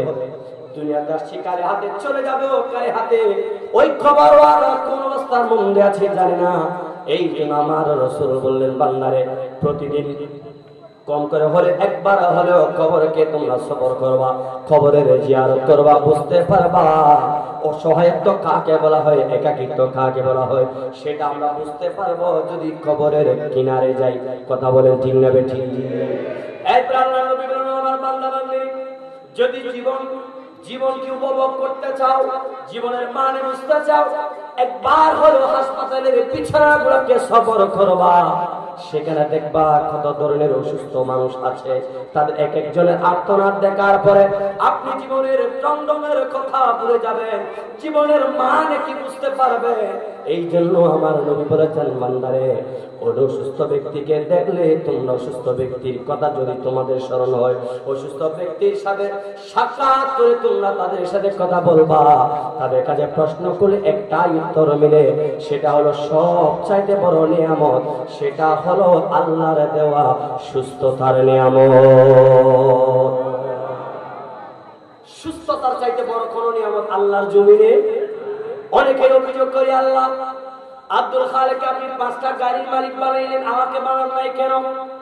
অনেকে দোয়া করি, মোনাজাত করি, মোনাজাতের মধ্যে আল্লাহকে অভিযোগ করি, আল্লাহ আপনি আমাকে কোটি টাকার মালিক বানায়া দেন। এই ধরনের দোয়া করি কি করি না? অনেকে দোয়া করে, আল্লাহ আমাকে একখানি সম্পত্তির মালিক বানায়া দেন, আমাকে 2টা বিল্ডিং এর মালিক বানায়া দেন, আমাকে একটা বাইকের মালিক বানায়া দেন, আমাকে 2টা সিএনজির মালিক বানায়া দেন, আল্লাহ আমাকে বুড়ি বুড়ি সম্পত্তির মালিক বানায়া দেন। হাতটুকু আল্লাহর দরবারে টেনে এমন দোয়া আমরা অনেকেই করি কি করি না? কথা বলেন, করি কি করি না? কারো দোয়া কবুল হয়, কারো দোয়া কবুল হয় না। আল্লাহ বলেন, ও আমার বান্দা, যদি তোমাকে কোটি টাকার মালিক বানাতে হয়, এমনও তো হইতে পারে কোটি টাকা আমি তোমাকে দিলাম, ওই কোটি টাকার বদলতে আমার আপনার চোখ 2টা আমার আল্লাহ নষ্ট করে দিত। ঠিক না বেঠিক? আল্লাহ বলে, বান্দারে আমার প্রতি কোনো অভিযোগ রাখিও না, তোমার জন্য যেটা কল্যাণকর, তোমার জন্য আমার জন্য যেটা কল্যাণকর, আমার জন্য যেটা সবচাইতে উত্তম, আমার আল্লাহ সেটা আমাকে আগে থেকেই দিয়ে রেখেছেন। বলেন না সুবহানাল্লাহ? এরপরও হাজার ধরনের অভিযোগ আমাদের মধ্যে আছে, আল্লাহ আব্দুল খালেককে 5টা বাড়ির মালিক মানে বলবেন না? যারা মদিনায় গিয়েছে তাদের জবানে শুনেছি মদিনা শরীফের জান্নাতের ঘ্রাণ পাওয়া যায়। সুবহানাল্লাহ বলেন। আজকে আমাদের দেশের অনেক ভাইরা বলেন, হজ করতে গেলে মক্কা শরীফ থেকে যেন মদিনা শরীফ না যায়, মদিনা শরীফ যাওয়ার দরকার নাই, নবীর সামনে দাঁড়িয়ে নবীকে ওসিলা বানিয়ে আল্লাহর দরবারে ছাওয়ার দরকার নাই। আর আমি তো বলি, আমার ঈমান বলে, আমার আকীদা বলে, নবীর ওসিলা লাগবে না, নবীর মাধ্যম ছাড়া নবীর নামের ওসিলা দিলেও আল্লাহর কাছে পার পাওয়া যাওয়ার সুযোগ 100-100 আছে না নাই? নবীর উম্মতের যে কদর, শুধু নবীর উম্মত। ঈসা আলাইহিস সালাম আছে না নাই? ঈসা আলাইহিস সালাম কোথায় আছে? 4র্থ আসমানে। কোথায় আছে বলেন না? কোথায়? জীবিত না মৃত? আপনাদের কোন সন্দেহ আছে? ঈসা আলাইহিস সালাম যে 4র্থ আসমানে জীবিত অবস্থায় আছে, এতে আপনাদের কোন সন্দেহ আছে? ওই ঈসা আলাইহিস সালাম আল্লাহর কাছে ফরিয়াদ করেছিল, আল্লাহ আমাকে যা আপনি নবুয়ত দিয়েছেন আমি পেয়েছি, আল্লাহ যা খেদমত আমার থেকে নেওয়ার আপনি নিয়েছেন, আল্লাহ ফাইনালি বাবা আদম থেকে ঈসা আলাইহিস সালাম পর্যন্ত প্রত্যেকজন নবী প্রত্যেকটা কিতাবে কিতাবে আখেরি এমন একজন নবীর পয়গাম দিয়েছে, ডিক্লারেশন দিয়েছে, ওয়াজ করেছে, বক্তব্য রেখেছে। ও মুনিব, আমার ইচ্ছা হয় আমার নবুয়ত রাখবে না, ধন দৌলত রাখবে না, রাজত্ব রাখবে না, মিলকিয়ত রাখবে না। ও আল্লাহ, যেই নবীর উসিলায় বাবা আদম থেকে শুরু করে সমস্ত কিছু আসমান জমিন আরশ কুরসি লৌহ কলম সব কিছু যেই নবীর কারণে সৃষ্টি করেছেন, আমি ঈসা আলাইহিস সালাম ফরিয়াদ করি, আল্লাহ আমার নবুয়ত বাদ দিয়ে আমাকে সেই আখেরি নবীর উম্মত হিসেবে কবুল করেন। আল্লাহ সাথে সাথে ঈসা নবীর দোয়া কবুল করে ঈসা আলাইহিস সালামকে চতুর্থ আসমানে এমন ভাবে তুলে রেখেছেন, ওই কিয়ামতের আগে আগে আবার চতুর্থ আসমান থেকে আল্লাহ পাক ঈসা আলাইহিস সালামকে দুনিয়ার মধ্যে অবতরণ করাবেন, নবী হিসেবে নয়, আখেরি নবীর উম্মত হিসেবে। জোরে বলেন সুবহানাল্লাহ। উম্মতের দাম কম না বেশি? জোরে বলেন না কম না বেশি? আমরা আখেরি নবীর উম্মত হওয়ার জন্য কোন দরখাস্ত করেছি, কোন অ্যাপ্লিকেশন করেছি? এই জন্য আমাদের কোনো কদরও নেই। তো আমরা যে ইসলাম পেয়েছি সেই জন্য আমাদের কোনো দরদও নেই। যে ওলিয়া উলিয়া আমাদেরকে ইসলাম চিনিয়েছে, দেখিয়েছে, মসজিদ দিয়েছে, মাদ্রাসা দিয়েছে, খানকা দিয়েছে, কালেমা চিনিয়েছে, রাসূল চিনিয়েছে, আল্লাহ চিনিয়েছে, আজকে আমাদের কিছু ভাইদের কাছে সে ওলিয়া উলিয়ার মাজার নিরাপদ নাই। কথা বলে ঠিক না বেঠিক? যে ওলিরা আমাদেরকে ইসলামের সুদা পান করে হিন্দু থেকে মুসলমান বানিয়েছে, অমুসলিম থেকে মুসলিম বানিয়েছে, সেই ওলিয়া উলিয়ার মাজারে গত পরশুদিনও কুমিল্লার চাঁদপুরের মধ্যে 4টা মাজারে একই সাথে হামলা করে আগুন দিয়ে মাজার জ্বালিয়ে দিয়েছে। জোরে বলেন নাউজুবিল্লাহ। আর একটু জোরে বলবেন না নাউজুবিল্লাহ। যেখানে ওলিয়া উলিয়ার মাজার, ওলি আউলিয়ারা তাদের জায়গায় নিরাপদ নাই, সেই জায়গায় আমি আপনি নিরাপদ থাকবো কেমন করে? কথা বলেন ঠিক কিনা? আপনারাই বলেন, আমরা আল্লাহর ওলিরা যদি হক্কানি উলামায়ে কেরাম আল্লাহর ওলিরা না হইতো, এই ভারত উপমহাদেশে ইসলাম নামক কোন ছায়া, ইসলাম নামক কোন সুদা আমরা পাইতাম? বলেন না পাইতাম? এই উপমহাদেশে তো নবী আসে নাই, কোন সাহাবী আসে নাই, এসেছে কারা? আল্লাহর ওলিরা। তারাই আমাদেরকে রাসূল চিনিয়েছে, আল্লাহ চিনিয়েছে, মসজিদ বানানো চিনিয়েছে, শিখিয়েছে, খানকা চিনিয়েছে, মাদ্রাসা চিনিয়েছে, কোরআন চিনিয়েছে, হাদিস চিনিয়েছে, দ্বীন ধর্ম চিনিয়েছে, মা বাবা চিনিয়েছে, আলেম উলামা চিনিয়েছে। যারাই চিনিয়েছে আজকে আমরা তাদের পিছনে এমন ভাবে লেগেছি, তাদের মাজারগুলো আমরা ব্যাংকে ঘুরিয়ে দিচ্ছি, এমনকি আগুন দিয়ে জ্বালিয়ে সরকার করে প্রমাণ করে দিচ্ছি।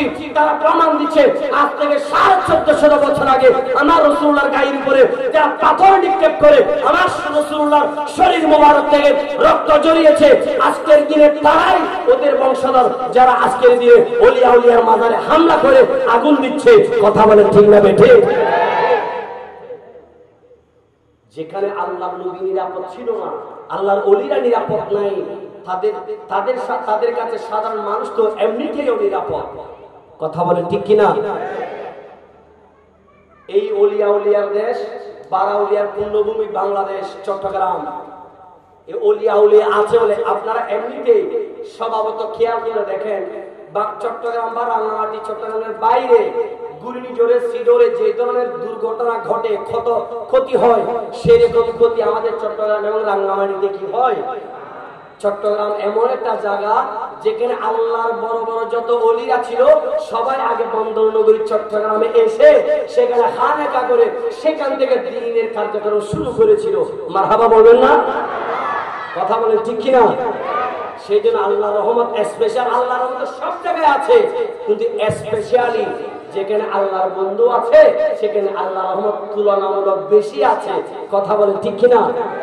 সে আল্লাহর ওলিদেরকে আজকে আমরা পাহারা দিয়ে রাখতে পারছি না, তাদেরকে আমরা নিরাপদে রাখতে পারছি না। আমরা তাওহীদের স্লোগান দিয়ে, শিরকের দোহাই দিয়ে, বেদাতের স্লোগান দিয়ে তাদের মাঝে হামলা করছি, আগুন দিচ্ছি, ভাঙচুর করছি, এমনকি আল্লাহর ঘর পর্যন্ত, আল্লাহর কোরআন পর্যন্ত আগুন দিতে তারা দ্বিধাবোধ করছে। অনেক ফেসবুকে ইউটিউবে সার্চ করলে পাবেন মসজিদ আগুন দিচ্ছে, কাই নামের পাশে লা ইলাহা ইল্লাল্লাহু মুহাম্মাদুর রাসূলুল্লাহ সাল্লাল্লাহু আলাইহি ওয়াসাল্লাম এই কালিমা শরীফ হাতুড়ি দিয়ে ভাঙতে বাড়ি মারতে ভেঙে দিচ্ছে। ইউটিউবে সার্চ দিলে পাবেন। যে জায়গার মধ্যে আল্লাহর ওলিদের নিরাপত্তা নাই, আল্লাহর ওলিদেরকে তারা এভাবে নির্যাতন করছে, জুলুম করছে, সেই জায়গায় গজব না এসে গজব কি বঙ্গোপসাগরে পড়বে? এই সমস্ত মানুষ যারা আল্লাহর ওলিদের মাজারে হামলা করছে, মসজিদে আগুন দিচ্ছে, মাজারে আগুন দিচ্ছে, মানুষকে কবর থেকে তুলে পেট্রোল জ্বালিয়ে আগুন জ্বালিয়ে চারকার করে দিচ্ছে, এরাও নামদারি মুসলমান। এদের থেকে আল্লাহ আমাদের সুশীল সমাজকে আল্লাহ হেফাজত দান করুক। আর একটু জোরে বলেন আমিন। আয়াত করেছিলাম লা তাকনাতু মির রাহমাতিল্লাহ, আল্লাহ বলছেন বান্দা আমার রহমত থেকে নিরাশ হইও। নিরাশ হওয়া যাবে? আমাদের সবারই কম বেশি ছোট বড় মাঝারি গোপনে প্রকাশে ইচ্ছায় অনিচ্ছায় অনেক ধরনের গুনাহ আছে না নাই? আওয়াজে বোঝা যায় গুনাহ নাই? গুনাহ আছে। কত পরিমাণ আছে এটা আমরা মাপ দিতে পারবো না, ওজন করতে পারবো? বেমিসাল গুনাহ আমরা করেছি জীবনে। কথা বলেন ঠিক কিনা? আল্লাহ বলে বান্দা পেরেশান হইও না, যখন তোমার ভিতরে অনুশোচনা আসবে, আমি আল্লাহর ঘর খোলা আছে।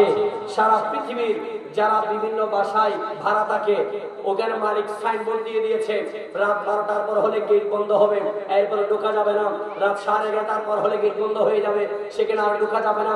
আল্লাহ বলে বান্দা 11টানো 12টানো 1টানো 2টানো 3টানো রাত যত গভীর হবে, ও বান্দা সারা পৃথিবী যখন তুমি নিমগ্ন হয়ে যাবে, তুমি ওযু করে যায় নামাজটা বিছিয়ে আমি আল্লাহর দরবারে সিজদায় পড়ে যাও। সারা পৃথিবী যখন ঘুমন্ত আর তুমি যখন ওই ঘুমন্ত অবস্থায় আমি আল্লাহকে ডাকবা, আমি আল্লাহর ইজ্জতের কসম তোমার জীবনে যত বড় গুনাহ থাকুক না কেন সমস্ত গুনাহ চোখের পানির বদৌলতে আমি আল্লাহ মাফ করে দেব। একটু জোরে বলুন সুবহানাল্লাহ। আল্লাহর এই কথার উপরে বিশ্বাস আছে না নাই? হযরতে ওমর রাদিয়াল্লাহু তাআলার খিলাফত কালে একদিন তিনি সাংবাঙ্গুনি হাঁটতেছে, সাঙ্গুনি হাঁটা অবস্থায় হঠাৎ করে হযরত ওমর রাদিয়াল্লাহু আনহু বললেন, আমাদের এই মজলিসের মধ্যে এমন কেউ কি আছো যে কোরআনে কারিমের মধ্যে এমন একটা আয়াত আছে যে আয়াতটা হতাশা ব্যঞ্জক, আমাদেরকে চিন্তা ধরাই দেয়, চিন্তা ঢুকিয়ে দেয় মাথায়, এমন আয়াত আছে? কেউ কি বলতে পারো এই আয়াতটা কি? ওই পেছন থেকে একজন ভাই ডাক দিলেন, আমি ভাই বলছি একজন তো ভাইয়ের সাহাবী আর কি, ওই সাহাবী ডাক দিলেন, হুজুর লাব্বাইক, আমি বলতে পারবো কোরআনে কারীমের মধ্যে এমন কিছু আয়াত আছে যে আয়াতগুলো হতাশা ব্যঞ্জক। হযরত ওমর বললেন, আয়াতগুলো কি বলো? ওই পেছন থেকে অন্ধকার থেকে ব্যক্তিটা জবাব দিয়ে বললেন, ফামান ইয়া'মাল মিসকালা যাররাতিন খায়রান ইয়ারা ওয়া মান ইয়া'মাল মিসকালা যাররাতিন শাররান ইয়ারা। আল্লাহর কোরআন বলে বান্দা পৃথিবীর জমিনের মধ্যে কোন বান্দা কোন বান্দিনী যদি অনুপরিমাণ ভালো কাজ করে সেটার প্রতিদান আমি আল্লাহর কাছে জমা আছে। সুবহানাল্লাহ বলেন। আবার কোন বান্দা বান্দিনী যদি অনুপরিমাণ যদি কোনো গুনাহের কাজ করে, খারাপ কাজ করে, কিয়ামতের ময়দানে আমি আল্লাহ সেটারও যথাপযুক্ত শাস্তির ব্যবস্থা আমি আল্লাহ করে রেখেছি। ঠিক না বে ঠিক? কেউ যদি অনুপরিমাণ ভালো কাজ করে সেটা আল্লাহর দরবারে আছে, আবার কেউ যদি অনুপরিমাণ খারাপ কাজগুলো করে থাকে আমার আল্লাহ সেটাও লিপিবদ্ধ করে রেখেছেন। কিয়ামতের ময়দানে দেখাবেন, বান্দারে দেখো পৃথিবীর জমিনের মধ্যে তুমি কত ভালো কাজ করেছো, কত কত খারাপ কাজ করেছো, এগুলো আমার আল্লাহ দেখাবেন। এই কথা যখন হযরত ওমর রাদিয়াল্লাহু তাআলা বললেন, আল্লাহ নবী একজন সাহাবী যার নাম হলো আবু সাঈদ খুদরি রাদিয়াল্লাহু আনহু কে দিয়ে বললেন, হুজুর যারা সাহাবীদের মর্যাদা লাভ করেছে বাফারা হইলো কি হইলো বিরিনা হবে নি তো বুক লাগি ভালো না সাইছে এখন বাফারা কিছু না হইস পরে মারামারি লাগাবে হই আর হতন তো যুদ্ধ বিরিনি গরম গরম আছে বিরিনি হই আর হতন তো যুদ্ধ বিরিনি অস্থির যাবে যদি যাই ওসে হই এই দে টেনশন না করছো আর হতন পরে তোমার বিয়াগুলো বিরিনি দিয়ে হেলি হয় ইনশাআল্লাহ। আল্লাহ আর ফেব্রুয়ারি তোর খাবি তৌফিক দান করো। ওদের তোর উপর আমি নাচতে হইলে যুক্তনে তাহলে ব্যাগুন ন হইলে জোরে হদ দে আরেকবার হদ যায় আল্লাহুম্মা আমিন। তো আবু সাঈদ খুদরি রাদিয়াল্লাহু আনহু এই কথা শুনে কেঁদে দিলেন, অথচ তিনি সাহাবী। হযরত ওমর রাদিয়াল্লাহু আনহু সাহাবী, আবু সাঈদ খুদরি রাদিয়াল্লাহু আনহু তিনিও যারা সাহাবী তো আছে, যারা আল্লাহর নবীকে স্বপ্নেও দেখেছে তাদের জন্য জান্নাত ওয়াজিব। সুবহানাল্লাহ, একটু জোরে বলা যাবে না? আল্লাহ নবীকে যারা স্বপ্নে দেখেছে আর যারা বাস্তবে দেখেছে তাদের কি অবস্থা হবে? তাদের জন্য কি আর জান্নাতের কথা বলা লাগবে? বলা লাগবে। যারা আল্লাহ নবীকে একবার জীবনে একবার হলেও স্বপ্নে দেখেছে তাদের জন্য জান্নাত ওয়াজিব। বলে না জান্নাত ওয়াজিব। আর যারা সাহাবী, আল্লাহ নবী বলেছেন সাহাবী খান হুজুর, ওই সাহাবীরা আসমানের তারকা যেরকম ঝিকঝিক ঝিকঝিক করে আলো ছড়ায়, তাদের যেমন কোনো কলঙ্ক নাই, কোনো দোষ নাই, কোনো পাপ নাই, আমার প্রত্যেকটা সাহাবী আসমানের তারকার মতন। যেন বলবেন না সুবহানাল্লাহ। আবু সাঈদ খুদরি রাদিয়াল্লাহু আনহু বলে, হুজুর আল্লাহ রাব্বুল আলামিন যদি অনুপরিমাণ গুনাহের জন্যও যদি শাস্তি দেয়, আমি আবু সাঈদ খুদরি রাদিয়াল্লাহু আনহুর কোন অবস্থা হবে? আমার কোন অবস্থা হবে? অথচ সাহাবীদের কোনো গুনাহ ছিল না, সাহাবীরা সমস্ত সাহাবীরা গুনাহ থেকে মুক্ত। সুবহানাল্লাহ বলেন। সাহাবীদের গুনাহ নেই তো, যদিও তাদের পক্ষে কোরআন সুন্নাহ অকাট্য দলিল নাই, কিন্তু সালেহীন যে আয়াত আল্লাহ দিয়েছেন, ওয়া আলা ইবাদিল্লাহি সালিহিন বলে আমরা নামাজে তাহিয়ার মধ্যে যেটা পড়ি, তাদের মধ্যে সালিহিনদের মধ্যে এক নম্বরে যারা আছেন তারা তো সাহাবায়ে কেরাম। সুবহানাল্লাহ বলা যাবে না বুঝি? তাদের গুনাহ না থাকার পরও আবু সাঈদ খুদরি রাদিয়াল্লাহু আনহু অনুসূচনা করে বলছেন, হুজুর যদি অনুপরিমাণ গুনাহের জন্যও যদি আল্লাহ শাস্তি দেয়, আমি আবু সাঈদ খুদরির কোন অবস্থা হবে? এতটাই অনুসূচনা তাদের মধ্যে ছিল। আর আমরা দিব্যি নামাজ নাই, কালাম নাই, আদব নাই, কায়দা নাই, দিনরাত আমরা ঘুষের সাথে, সুদের সাথে, জেনার সাথে, মিথ্যার সাথে, জুলুমের সাথে, অন্যায়ের সাথে থাকার পরেও এত বুখারী শরীফের মধ্যে আছে, আমার উস্তাদজির স্মরণ আছে হাদিসটা, বুখারী শরীফ এবং মুসলিম শরীফের মধ্যে আছে, বনি ইসরাঈল যুগের ঘটনা। এক ব্যক্তি 99 জন মানুষকে খুন করেছে। নাউজুবিল্লাহ বলা যাবে না? কয়জন? 99 জন মানুষ খুন করেছে। খুন করার পরে তার ভেতরে অনুশোচনা আসলো। অনুশোচনা আসার পরে তিনি সাধারণ একজন মানুষের কাছে গেলেন এটার ফতোয়ার জন্য। তিনি গিয়ে বললেন, ও ভাই, আমার জীবনে আমি এত বেশি অপরাধ করেছি, আমার জীবনে আমি 99 জন মানুষকে খুন করেছি, হত্যা করেছি, আমার জন্য তওবা করার কোনো সুযোগ আছে কিনা বলো। ওই ব্যক্তির কাছে শরীয়তের কোনো ইলম ছিল না, জ্ঞান ছিল না।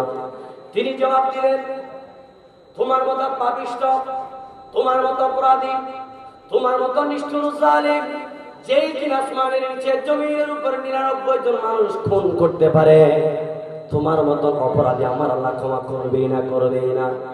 এই কথা যখন বললেন, তিনি রাগান্বিত হয়ে ওই ব্যক্তিকেও খুন করে সেঞ্চুরি পার করে দিয়েছে। বলেন নাউজুবিল্লাহ। 100 জন ফিল আপ করার পরে তার অনুশোচনা কাজ শুরু হয়েছে। তিনি ক্ষান্ত থাকেন না, তিনি রওনা হয়ে গেলেন, কোন নেককার মানুষের সন্ধানে বের হয়ে গেলেন। তিনি খুঁজতে খুঁজতে একজন আল্লাহওয়ালা মানুষের সন্ধান পেলেন।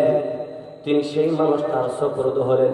সেই মানুষটার কাছে গিয়ে বলেন, হুজুর আমি জীবনে 99টা মানুষ খুন করবার পরে একজন মানুষের কাছে গিয়েছিলাম, আমার তওবা করার সুযোগ আছে কিনা জানতে।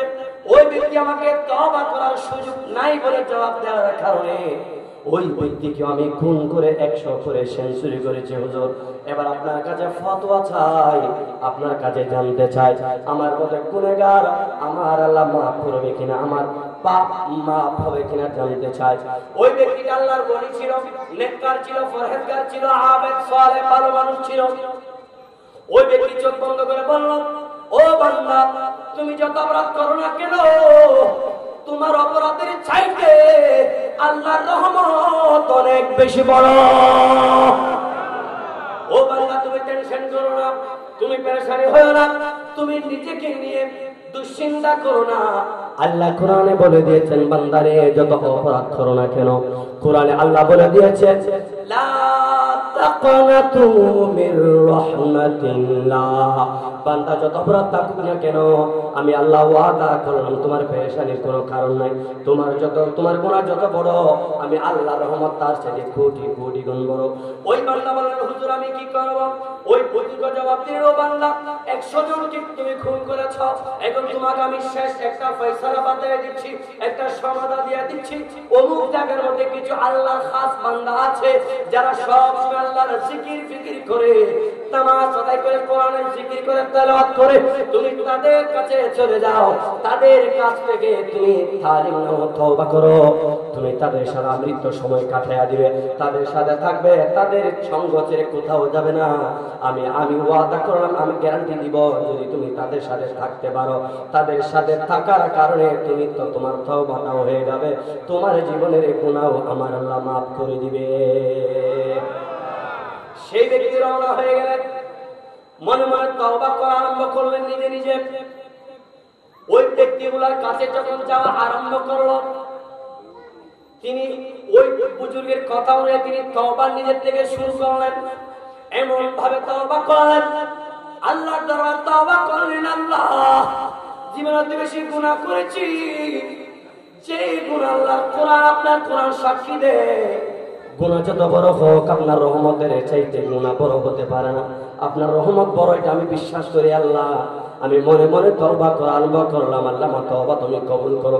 এমন ভাবে কবুল করো, আল্লাহ জীবনে আর কোনোদিন গুনাহ করব না, এই জন্য তওবা করতে হবে। তওবা মানে আল্লাহর সাথে ওয়াদা করা, জীবনে আর যতদিন বাঁচব ততদিন পর্যন্ত আর কোনো গুনাহ করব না, এটার ওয়াদা আল্লাহর সাথে করা, এটার নাম হলো তওবা। ওই ব্যক্তি তওবা করলেন, ওই আল্লাহওয়ালা যেখানে তিনি সেদিকে রওনা হলেন। প্রতিমধ্যে যাওয়া অবস্থায় তিনি প্রতিমধ্যে ইন্তেকাল বরণ করলেন। আল্লাহর তরফ থেকে 2 ধরনের ফেরেশতা জমিনের মধ্যে নাজিল হয়ে এলো। এক ধরনের ফেরেশতা আসলেন রহমতের ফেরেশতা, আরেক দল ফেরেশতা আসলেন গজবের ফেরেশতা। দুটো ফেরেশতা প্রতিযোগিতা দিয়ে দিল, রহমতের ফেরেশতারা ওই ব্যক্তিকে জান্নাতে নিবে, নাকি গজবের ফেরেশতা জাহান্নামের ফেরেশতা তাকে জাহান্নামে নিয়ে যাবে। দুটোটা পক্ষ তর্ক বিতর্ক শুরু হয়ে গেল। সুবহানাল্লাহ বলো না যে, আর যারা সুবহানাল্লাহ। রহমত এবং গজবের দুটো ফেরেশতার মধ্যে তর্ক বিতর্ক। রহমতের ফেরেশতা বলে আমরা নিয়ে যাব, গজবের ফেরেশতা বলে না না, যেই ব্যক্তি জীবনে 100 জন মানুষকে খুন করেছে সেই ব্যক্তি কখনো জান্নাতি হইতে পারে না, আমরা তাকে জাহান্নামে নিয়ে যাব। আমরা জাহান্নাম থেকে এসেছি তাকে জাহান্নামে নিয়ে যাওয়ার জন্য। রহমতের ফেরেশতা বলে না না, ও জাহান্নামের ফেরেশতা তোমরা শুনে রাখো, ইনি দুনিয়াতে 100 জন মানুষকে খুন করেছে, কথা বাস্তব, কিন্তু তোমরা এটা জানো না, তিনি যখন খালেস নিয়ত আল্লাহর দরবারে তওবা করেছে, আমার আল্লাহ তো কোরআনে কারীমের মধ্যে আয়াত দিয়ে দিয়েছে, লা তাকনাতু মির রাহমাতিল্লাহ। আল্লাহ বলে বান্দারে, গুনার পরিমাণ যত বেশি হোক না কেন, তুমি গুনার পরিমাণগুলো নিয়ে পেরেশানি হয়ে না, চিন্তাগ্রস্ত হয়ে না রে বান্দা। আমি আল্লাহর কাছে যদি মাপ চাওয়ার মতো চাইতে পারো, আমি আল্লাহ ওয়াদা করলাম তোমার জীবনের সমস্ত গুনাহগুলোকে মাফ করে দিব। রহমতের ফেরেশতাগুলো বললেন, ও ফেরেশতারা রে, আল্লাহর কোরআনটা তোমরা দেখো। এই ফেরেশতারা, এই মানুষটা এই আল্লাহ ওয়ালাদের কাছে যাবার প্রতিমধ্যে তওবা করেছে, আল্লাহ ওয়াদা করেছে, এই জন্য আমরা এই রকম এই মানুষটাকে জান্নাতে নিয়ে যাওয়ার জন্য আসলাম। তবুও জাহান্নামের ফেরেশতারা মানে না, বলে যে না আমরা মানব না। দুটো ফেরেশতা একত্রিত হয়ে, দুটো দলের ফেরেশতা একত্রিত হয়ে আল্লাহর দরবারে চলে গেল। আল্লাহর দরবারে গিয়ে বিচার দিল, আল্লাহ আপনার একজন বান্দা 100 জন মানুষকে খুন করেছে, ফয়সালাটা আপনি দেন, সেই কি জাহান্নামে না জান্নাতি? আপনি বলেন। আল্লাহ বলেন ফেরেশতারে আবার জমিনের মধ্যে চলে যাও, তোমরা ওই ব্যক্তির জায়গাটা মেপে দেখো। আল্লাহ কি মাপবো? বলতে যেই বান্দা তওবা করার জন্য আল্লাহ ওয়ালাদের কাছে যাচ্ছিল, সেই পথের দূরত্ব আর জাহান্নামের দূরত্ব কতটুকু তোমরা মেপে দেখো। তোমরা মেপে দেখো। ও আল্লাহ মাপার পর কি হবে? আল্লাহ বলেন ফেরেশতারা রে, আমার বান্দা তওবা করতে যাওয়ার রাস্তাটা যদি কাছে হয়, তোমরা ধরে নিবা আমার বান্দা জান্নাতি। আর যদি আমার বান্দা তওবা করতে, তওবা করার আগের রাস্তাটা যদি ওই জায়গা থেকে যদি জাহান্নামের রাস্তাটা কাছে হয়, তাহলে আমার বান্দাটাকে তোমরা জাহান্নামে নিয়ে যাবা। ফেরেশতারা জমিনে নেমে আসলেন। জমিনে নেমে আসার পরে মাপ দিয়ে দেখলো ওই ব্যক্তি যিনি 100 মানুষকে খুন করেছে, তিনি খালাস নিয়তন সূত্র আসার পরে খালাস নিয়তে তিনি তওবা করেছেন এবং আরো বেশি জীবনের শেষ সময়টুকু কাটানোর জন্য আল্লাহ ওয়ালাদের নিকট তিনি যাচ্ছেন। তিনি আল্লাহ ওয়ালাদের কাছে পৌঁছানোর জন্য মাত্র আর এক বিগত সম পরিমাণ জায়গা বাকি আছে। আল্লাহ ফয়সালা দিলেন, বান্দারে আমি আল্লাহ ডিংলার শুন দিলাম, আমার এই বান্দাকে আমি আল্লাহ মাফ করে দিলাম। সুতরাং রহমতের জান্নাতের ফেরেশতারা আমার বান্দাকে জান্নাতে নিয়ে যায়। শেষবারের মতো আরেকবার বলেন, আমাদের গুনাহ বড় না কি আল্লাহর রহমত বড়? জোরে বলেন, আল্লাহর রহমত বড় না গুনাহ বড়? এই জন্য জীবনে যত গুনাহ হয়েছে পেরেশানির কোনো কারণ নাই। কোরআন আমাদের পক্ষে আছে না নাই? ও আমার বাবারা, আমি আজকে এই মাহফিল থেকে অনুরোধ জানাবো, জীবনের রুটিনের মধ্যে 5 ওয়াক্ত নামাজটা ঢুকায় আনেন। জীবন আপনি গাড়ি চালানোর জন্য একটা টাইম বেছে নিয়েছেন, ব্যবসা করার জন্য একটা টাইম বেছে নিয়েছেন, চাকরি করার জন্য একটা টাইম বেছে নিয়েছেন। কথা বলেন ঠিক না ঠিক? এই দৈনন্দিন জীবনের কাজের মধ্যে 5 ওয়াক্ত নামাজের জন্য শুধুমাত্র 10টা মিনিট করে, 1 ওয়াক্ত নামাজের জন্য যদি মাত্র 10 মিনিট করে বাজেট করেন, 5 ওয়াক্ত নামাজের জন্য মাত্র 50 মিনিট খরচ হয়। ঠিক না ঠিক? অনেক ভাইরা সারাদিন ব্যবসা করার পরে, গাড়ি চালানোর পরে, চাকরি করার পরে, নদীতে মাছ ধরবার পরে, দৈনন্দিন জীবনের সমস্ত কাজকর্মগুলো সম্পাদন করার পরে যখন সব কিছু গুছিয়ে যখন বাড়িতে চলে যায়, ঘুমানোর আগে নিজের মাইন্ডে একটা রুটিন এমন ভাবে সেট করে ঘুমায়, সকাল হলে আমি ব্যবসায় যাব, সকাল হলে নদীতে যাব, সকাল হলে গাড়িতে যাব, সকাল হলে বাড়িতে যাব, সকাল হলে চাকরিতে যাব, সকাল হলে অমুক জায়গায় যাব। এইরকম রুটিন আমরা করি কি করি না? কথা বুঝতেছেন? করি কি না? এই ঘুমের মধ্যে অনেক যুবক যুবতী আছে, অনেক মা বাবা আছে, মাথা ভর্তি রুটিন নিয়ে ঘুমাইলাম, সকাল হলে এটা করবো এটা করবো, কিন্তু এক ঘুমের মধ্যে আমার জন্য সকাল হয়ে গেছে, এক ঘুমের মধ্যে আমার জন্য সকালটা পরকাল হয়ে গিয়েছে। এমন অনেক যুবক যুবতী আমাদের সমাজে আছে না নাই? হাজার জনের রুটিন মাথায় নিয়ে ঘুমিয়েছে। আল্লাহর বান্দারে, তুমি যতই রুটিন করো না কেন, তোমার জীবনটাকে কন্ট্রোল করার মালিকটা যেন কে? আল্লাহ বলে, আমি তোমার জীবনকে কন্ট্রোল করি। তুমি কোথায় কখন কিভাবে ইন্তেকাল করবা, মারা যাবা, সেটা তুমি জানো না। কিন্তু আমরা হাজার ধরনের রুটিন গুলো মাথায় নিয়ে ঘুমাই। সকাল হলে তো হলো, আর যদি সকাল না হয়, ওই সকালটা আমার জন্য পরকাল হয়ে আমাকে জানাজার মাঠে নিয়ে হাজির হয়ে যাবে। ঠিক কিনা? কেমন করে ঘুমাও তুমি ফজর করে কাজা, এমন হতে পারে জোহরে জানাজা। ঠিক কিনা বলেন না? আমরা ফজরের নামাজের কোনো খবর নাই। এই যে আজকে এতগুলো মানুষ আমরা এই মাহফিলে এসেছি, জানি না কয়জনকে মসজিদে ফজর নামাজে দেখতে পাবো, জানি না। আজকে এই মাহফিলে এমন কোন যুবক বৃদ্ধ, এমন কোন ছোট্ট বন্ধু আছে কিনা আমি জানি না, যেই যুবক ভাইয়েরা, যে বুড়ো বুড়ো বাবারা, যেই বালেগা থেকে আরম্ভ করে নিজেদেরই যেই বয়সটুকু আছে, সেই বয়সটুকুর মধ্যে এমন কোন বাবা বন্ধু আছে কিনা আমি জানি না, যে ওয়াদা করবেন, হুজুর আজকে আমার নবী মিলাদুন নবীর মাহফিলে এসে আমি যদি নামাজ ছিলাম না, আজকের এই মাহফিল আমি ওয়াদা করলাম আজকের দিন থেকে আমি নামাজ ছাড়বো না বলে এমন ওয়াদা করবে, এমন কোন নেককার মা বাবার নেককার কোন সন্তান আছে কিনা আমি জানি না। আল্লাহ নবী দুনিয়াতে এসেছিল আমাদেরকে সিজদার মধ্যে রেখে, সিজদা দিয়ে দিয়ে নামাজ কায়েম করে করে পৃথিবীর জমিন থেকে যাওয়ার জন্য আমার নবী আমাদেরকে জন্য নামাজ নিয়ে পৃথিবীর জমিনের মধ্যে এসেছে। কথা কোন ঠিক না বেঠি? এই মজলিসের মধ্যে এমন কোন নেককার মা বাবা নেককার সন্তান আছে কিনা আমি জানি না।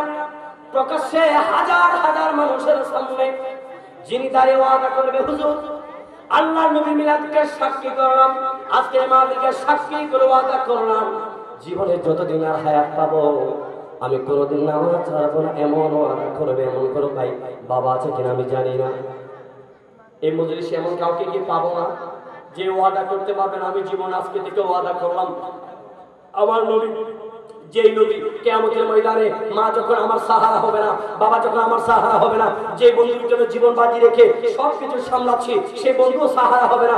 এমনকি যে মা 10 দিন 10 মাস 10 দিন করবে ধারণ করে লালন করে পালন করে বুকের দুধ পান করিয়ে আমাদেরকে বড় করে আস্তে আস্তে করে হামাগুড়ি দিয়ে আমাদেরকে হাঁটা চলা শিখিয়েছেন, সেই মা পর্যন্ত ওই দিন আমার আপনার আপন হবে না। যেই দিন সেই দিন আমার মা পর্যন্ত বাবা পর্যন্ত আপন হবে না, সেই দিন একমাত্র রহমতুল লিল আলামিন নবী আমার জন্য আপনার জন্য আমরা যেন জাহান্নামে না গিয়ে জান্নাতি হই, সেই জন্য যেই নবী আমার আপনার জন্য শাফাতের জন্য দৌড়াতে থাকবেন, সেই নবীর মাহফিলে বসে এমন কোন বাবা, এমন কোন ভাই, এমন কোন বন্ধু কি পাবো না যেই বাবা, যেই ভাই, যে বন্ধু ওয়াদা করতে পারবেন হুজুর আমি আল্লাহকে সাক্ষী করে, মসজিদকে সাক্ষী করে, আমার নবীর মিলাদকে সাক্ষী করে ওয়াদা করছি আজকে থেকে জীবনের যতদিন হায়াত আছে, যতদিন আমার হায়াত আছে, জানি না কখন কোথায় কিভাবে ইন্তেকাল হয়ে যাবে, কোথায় মারা যাবো, ইমানদার অবস্থায় না বেঈমান অবস্থায়, ভালো অবস্থায় না খারাপ অবস্থায়, নামাজ অবস্থায় না বেনামাজ অবস্থায়, কিভাবে মারা যাবো জানি না। ওয়াদা করছি আজকের এই মিলাদ থেকে ওয়াদা করলাম জীবনে কোনোদিন নামাজ ছাড়বো না। এইরকম কোন ভাই কোন বাবাকে আমরা আজকের এই মাহফিলে পাবো না। আমরা ভাই একজন হাত তুলেছেন, হাত নারে তাকবীর। আমি আপনাদেরকে একটু দাঁড়াতে অনুরোধ করবো, যার শুধু যারা হাত তুলেছে আমি লজ্জা দিচ্ছি। নারে গৌসিয়া জশ্নে জুলুসে ঈদে মিলাদুন নবী। আমার অনেক বাচ্চা যারা দাঁড়িয়েছে, আল্লাহ আমার এই বাবাদের ভাইদের হায়াতে ইজ্জতে রিজিকে অপুরন্ত অপুরন্ত বরকত দান করুন, আমিন বলেন। আপনারা ওয়াদাটা আমার সাথে নাও, আল্লাহর সাথে ওয়াদা করেছেন। যদিও ভাই এখানে সবাই বেশার নামাজ সবাই পড়ে, কিন্তু 5 ওয়াক্ত নামাজ যারা পড়বে বলে ওয়াদা করেছে, আমরা তাদেরকে আর স্পেসিফিক দেখতে চাই। বলুন আমার বান্দা বান্দিনী, কোন বান্দা বান্দিনী যদি নিয়ত করার পরে, ধরেন আজকের एग्जांपल না দিই, এই মজলিসের মধ্যে যারা ওয়াদা করেছে ফজরের নামাজ থেকে আরম্ভ করে আমৃত্যু পর্যন্ত তারা কোনোদিন নামাজ পাঠ ছাড়বে না, এটাই ওয়াদা করেছে, ঠিক কি না? এরা ওয়াদা করেছে, এসা তো চলে গেল, ফজরের ওয়াক্ত থেকে শুরু করে যতদিন তাদের দেহে রূহ থাকবে, তারা জীবিত থাকবে, তাদের ওয়াদা মোতাবেক তারা 5 ওয়াক্ত নামাজ ছাড়বে না বলে ওয়াদা করেছে। কথা বলে ঠিক কি না? তারা এটাই ওয়াদা করেছে, কথা কি ঠিক আছে? আল্লাহ নবী বলেন ও সাহাবী, এইরকম নিয়ত করে ঘরে যাওয়ার পরে এই নিয়ত যারাই করেছে ওই বান্দা বান্দিদের মধ্যে নিয়ত পুরা করার আগে আগে যদি, অর্থাৎ এখন নিয়ত করেছে ফজর ওয়াক্ত হওয়ার আগেও যদি এই নিয়তকারীর মধ্যে কোনো বান্দা যদি ইন্তেকাল হয়ে যায়, আল্লাহ নবী ডিক্লারেশন দিলেন কিয়ামত পর্যন্ত 5 ওয়াক্ত নামাজের সওয়াব নিয়ত করার কারণে ওই বান্দার আমলনামায় আমার আল্লাহ দিতেই থাকবে। আরেকটু জোরে বলুন তো সুবহানাল্লাহ।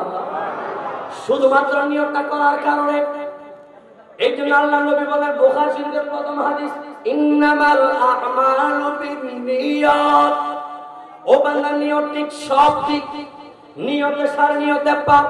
নিয়তটা যদি হয় আমি 5 ওয়াক্ত নামাজ পড়বো, ছাড়বো না কোনোদিন, আমার আল্লাহ ওয়াদা করেছেন, রাসূল ওয়াদা করেছেন, ওই বান্দা জীবনে কোনোদিন নামাজ ছাড়া থাকবে না। নিয়তের কারণে হলেও আমার আল্লাহ ওই ব্যক্তিকে অবশ্যই অবশ্যই 5 ওয়াক্ত নামাজের কাতারে শামিল করাবে। পড়েন সুবহানাল্লাহ। নিয়ত করে ঘরে গেলেন, আমি ফজর থেকে আরম্ভ করে আমৃত্যু যতদিন বাঁচি ততদিন 1 ওয়াক্ত নামাজও ছাড়বো না, 5 ওয়াক্ত মোতাবেক জামাতে পড়তে না পারলেও ওয়াক্ত মোতাবেক আদায় করব, এটা নিয়ত করে ঘরে গেলেন। মত কখন হবে তো জানি না, বাকি কোনো কারণে যদি মালাকুল মউত এসেও যায়, মরণ হয়েও যায়, আল্লাহ নবী বললেন মরণ হয়ে গেলেও সমস্যা নাই, নিয়ত করার কারণে, নিয়ত শুদ্ধ করার কারণে কিয়ামত পর্যন্ত ওই ব্যক্তির আমলনামায় 5 ওয়াক্ত নামাজের সওয়াব আল্লাহ দিতেই থাকবে। শেষ আজকের আমাদের মাহফিলের শিক্ষা, এই মিলাদুন নবী যেভাবে করেছি, এগুলার সবার আগে 5 ওয়াক্ত নামাজ দরকার আছে না নেই? সবাইকে বলতে হবে আছে না নেই? অনেকে তো আছে শুধু জুমাবার একদিন করে, বলতে আমি গোটা এই সপ্তাহ মিলে জুমার দিন একদিন পড়বো, পুরো সপ্তাহগুলো জুমা দিয়ে খাবার করে ফেলবে। আবার অনেকে আছে বলে আমি তো এত ব্যস্ত মানুষ, আমি সারাদিন নামাজ কালাম পড়তে পারি না, আমি একেবারে গামছা একটা পরি, এশার সময় দাঁড়াবো, নামাইতু আন উসাল্লি আলাইহি তাআলা রাকাতাস সালাতিল ফজর যোহর আসর মাগরিব এশা, আর নাম আব্দুল্লাহ শাশা, আল্লাহু আকবার হইনি ইতুকে বাঁধিব, গোটা দিন নামাজ একবার টানি ফেলাইব, এলে নামাজ পড়ার সুযোগ আছে না? হলে নামাজ পড়ি লইব না?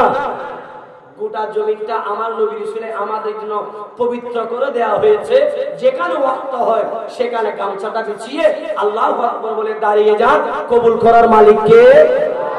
পাঁচ ওয়াক্ত নামাজ পড়তে পারবেন তো ইনশাআল্লাহ? পারবেন তো ইনশাআল্লাহ? পড়বেন তো ইনশাআল্লাহ?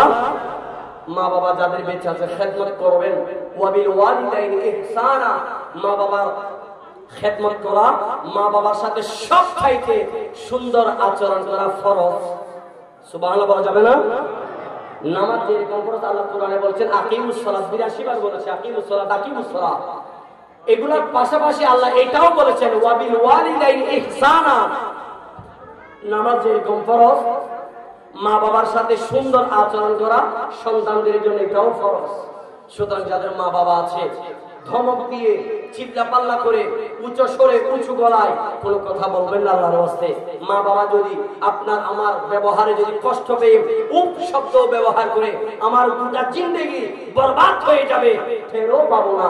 আর যাদের মা বাবা আছে আল্লাহর দরবার দোয়া করি আল্লাহ ওই সমস্ত মা বাবার হায়াতে তাইয়্যিবা তবিরা দান করুক, বলুন আমিন। আমরা যারা সন্তান হিসেবে আছি আমাদেরকে মা বাবার নেককার সন্তান হবার তৌফিক আল্লাহ দান করুক, আরেকবার বলুন আমিন। বর্তমান যুগে বিশেষ করে মোবাইলের মধ্যে আমাদের কিছু কিছু যুবক ভাই বোনেরা জুয়ার প্রতি আসক্ত হয়ে গেছে, ইয়াবার প্রতি আসক্ত হয়ে যাচ্ছে, ট্যাবলেট, ওই যে বাবা বললাম জুয়া, মাদক, গাঁজা, ফেন্সিডিল, এগুলোর প্রতি অ্যাডিক্টেড হয়ে যাচ্ছে। আপনার সন্তানকে স্কুলে দিয়েছেন, মাদ্রাসায় দিয়েছেন, কলেজে দিয়েছেন, ইউনিভার্সিটি দিয়েছেন, সে কোথায় যাচ্ছে, কার সাথে মিশছে, কি করছে, এটার খবরাখবর নেওয়া গাইডিং হিসেবে আপনার দায়িত্ব। অনেক ভাই বোনেরা আছে পড়ালেখার নাম করে গিয়ে বন্ধু বান্ধব একসাথে গাছতলায় বাঁশতলায় বসে বাবার কাছে ফেন্সিডিল কাছে গাঁজা খাচ্ছে, তাস খেলছে, জুয়া খেলছে, এরকম আছে না নাই? এই জন্য স্কুল মাদ্রাসায় দিয়েছেন, আপনি সরে গেলে এটা হবে না, তাদেরকে দেখভাল করতে হবে। ঠিক মতো স্কুল মাদ্রাসা কলেজে গেল কি গেল না, আসলো কি আসলো না, এই ক্লাসের সময়টাতে তারা কি করছে না করছে, এটা খোঁজ খবর নেওয়া আপনার ইমানি দায়িত্ব। আমাদের ছেলেমেয়েরা ভাই বোনেরা যারা পড়ালেখার মধ্যে মাদ্রাসা, স্কুল, কলেজ, ইউনিভার্সিটিতে আছে, আল্লাহ তাদের জেহেন তাকওয়াতের মধ্যে অপূরন্ত বরকত দান করুন। আজকের এই মাহফিলকে আল্লাহ কবুল করুন।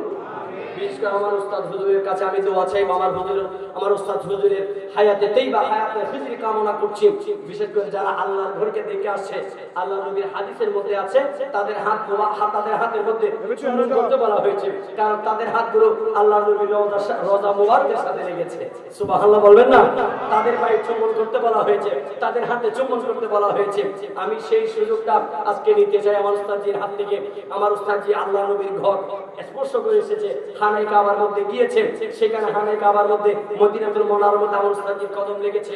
আল্লাহ নবী এটাও বলেছেন যাদের কদম খানায়ে কাবার মধ্যে লেগেছে, লাগার সাথে সাথে জীবনের সমস্ত গুনাহ আল্লাহ নিমিষেই মাফ করে দেয়। এই জন্য আমার উস্তাদ হুজুরের কাছে দোয়া চাইবো, আমাদের সকলের জন্য আমার উস্তাদ হুজুর দোয়া করবেন। আমার উস্তাদ হুজুরের দীর্ঘায়ু সুস্থতার জীবন কামনা করে আমার অসম্পূর্ণ বক্তব্য এখানেই টানছি। আমার কথায় কি কেউ কষ্ট পেয়েছেন? যদিও আমি শারীরিকভাবে নিজে অসুস্থ, তবুও দুই চার কালেমা কথা আমার উস্তাদ হুজুরকে পাশে বসে ওয়াজ করার সেই দক্ষতা, যোগ্যতা, ইলম কালাম কিছুই নাই। ওয়াজ করি শুধুমাত্র দোয়ার বরকতে দুই চারটি কথা বলার চেষ্টা করেছি মাত্র। আমার কথার মধ্যে, আমার আচরণের মধ্যে যদি কোনো ধরনের কষ্ট পেয়ে থাকেন আল্লাহর ওয়াস্তে ক্ষমার সুন্দর দৃষ্টিতে দেখবেন, কারণ দোয়া করবেন। আল্লাহ নবী বলেছেন আর দোয়া মুখল ইবাদত, সমস্ত কিছু জীবনের সফলতার দ্বার প্রান্তে পৌঁছতে হলে যেটা সবচেয়ে বড় অস্ত্র সেটার নাম হলো দোয়া। সেই দোয়া আমি আমার উস্তাদ হুজুরের কাছে দোয়া চেয়ে আমি বিদায় নিচ্ছি। ওয়া মা আলাইনা ইল্লাল বালাগ। ওয়াসসালামু আলাইকুম ওয়া রাহমাতুল্লাহি তাআলা ওয়া বারাকাতুহু।